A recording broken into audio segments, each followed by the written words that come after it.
Narega is a complicated story, and we do have many pages on that in the book, and we have looked at that. It does have the administration is uneven, but if you're taking rough with the smooth, I'm not going to try to summarize the results here, you will see that it has achieved many things, including giving wages an upward push. You might think it's a terrible thing because the farmers have to pay higher wages. But you have to bear in mind one reason why the Chinese growth is more inclusive is because their wages have been growing at 7% rather than our agricultural wages stagnating, excepting those areas in which Narega has been active. So it's a fuller picture, but I didn't get your name. Sunil, yeah. But in general, Sunil, I'm in favor of the point you're making, namely that we have to examine what it... I mean, even if it works perfectly... Look, Narega, I have said almost as much as I know in the book, which is not very much. Because this has got nothing to do with the book. I'm not an expert on that. When you have Mr. No, it's got nothing to do with the book. It's about choice, which is what you write about. So, if you look at Narega, if it's perfectly administered, the government promises to give you 10,000 rupees a year.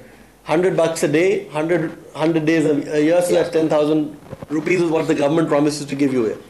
So, even if you assume the scheme is a great one, well run, that's what the government will give you.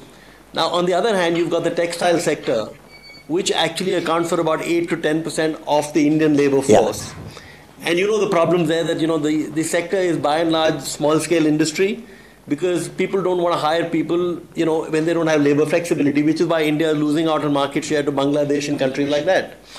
So you've got the textile industry, which has been begging the government for the last couple of years, saying, can we do a double Narega, which means that we'll promise 200 days of work at 200 bucks a day. Who has been doing that? Pardon? Who has been doing the textile industry, the textile industry in India. Good. The people, they've been begging the government, can we do a double Narega? Which means that we'll guarantee you 200 days of work in a day. We'll give you 200 days of work in a year.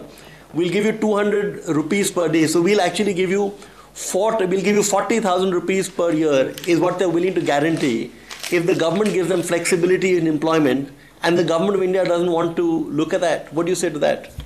I'll say three things to that. First of all, on the basis of the data that you presented, that seems like a very good scheme. And if I knew more about it, and if I was in charge of government, I would feel obliged to consider it and perhaps accept it. We'll elect you, sir. Okay. Secondly, I saw in a newspaper through this morning that I have already declared my support for UPA. And given the fact that, as I was mentioning when I came in, I need an introduction to myself, I'm discovering more and more about me in this trip in India, which I did not know about. So I think the second point to say that you have to be one point, Sunil, and I know you will be careful about it, is that they're not exactly comparable because Narega goes to very backward villages, and mostly even in Bangladesh, the textile workers don't come from that. They tend to come from more urbanized, more hinterland sector.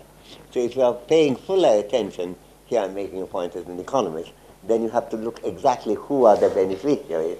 But it is in line with the principle that you and I agreed with, namely we have to see what is happening on the ground in order to justify any policy. But we have to look at that too.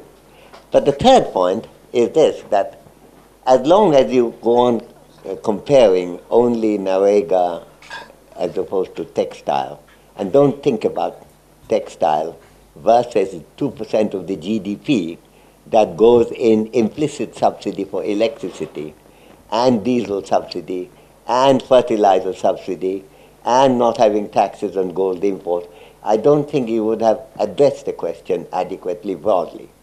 So in the context of if these are the only choice, what should I do, Narega or the textile?